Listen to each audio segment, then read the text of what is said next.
Well, my name is Patty Whitney, and I was born and raised in Houma, Terrebonne Parish, Louisiana. I live in Thibodaux, which is Lafourche Parish, but sister next door to Terrebonne Parish. I work for an organization called BISCO, Bayou Interfaith Shared Community Organizing, and I have been a lifelong resident of this area of the Bayou country. And I've been with BISCO since 3 months before Katrina happened in 2005. And I'm also the executive director of a little nonprofit called Bayou History Center, whose mission is to promote the study and preservation of family and community history in coastal Louisiana. Since 2005, with Katrina and then Rita 3 weeks later, and then of course in 2008 we had Hurricanes Gustav and Ike. But in 2010, when BP happened, it really changed a lot down here. It opened up a lot of territory for people to question things here, and it's changed a lot of the sense of security I think that people had here, that life could go on the same as we knew it for generations, because we're a people here who have not moved a lot. We're pretty much the least transient population in the country. And so people don't like to move away from here. And things are changing, and I think BP's event has played a major role in the possibility of our life as we know it here, our culture, our way of life, changing forever.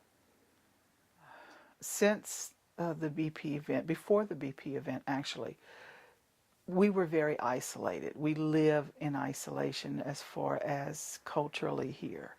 And you know, we were different from most of the East Coast of America. We're a French colony.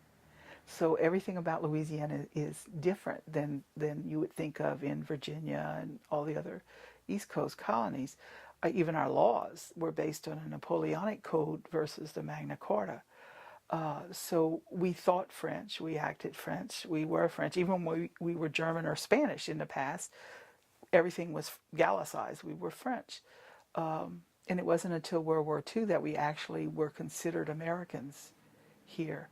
But people here liked that way of life. We were kicked out of other places. All the ethnic groups that came here and settled were people that were kicked out of other places, or sold out, or burned out, or starved out of other places, and got to Louisiana and made a home here. And so now it's like, this is our place and we don't want to leave.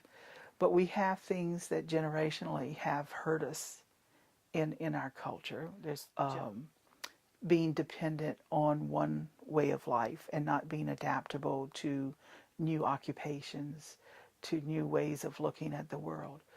The BP Deepwater Horizon event kind of threw a spanner in the works to people who, say fishermen particularly. Seafood is a major industry on this coast.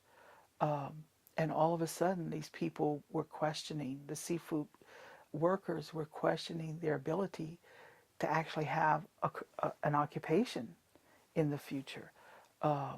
And it was extremely frightening for people, very, very frightening.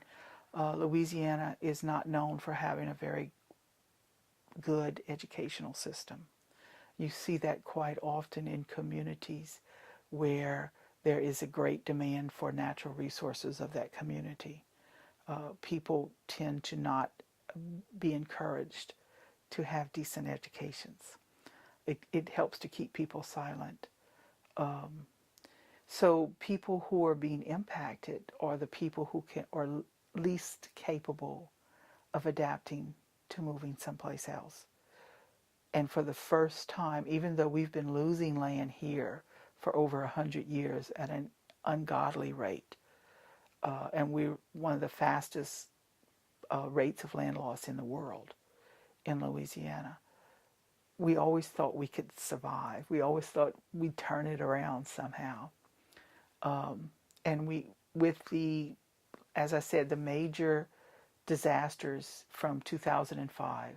Put all those together, and it's made people fearful that there's, or cynical, that we didn't have before. Before we kind of just love to put our head in the sand and say, oh, we're going to survive.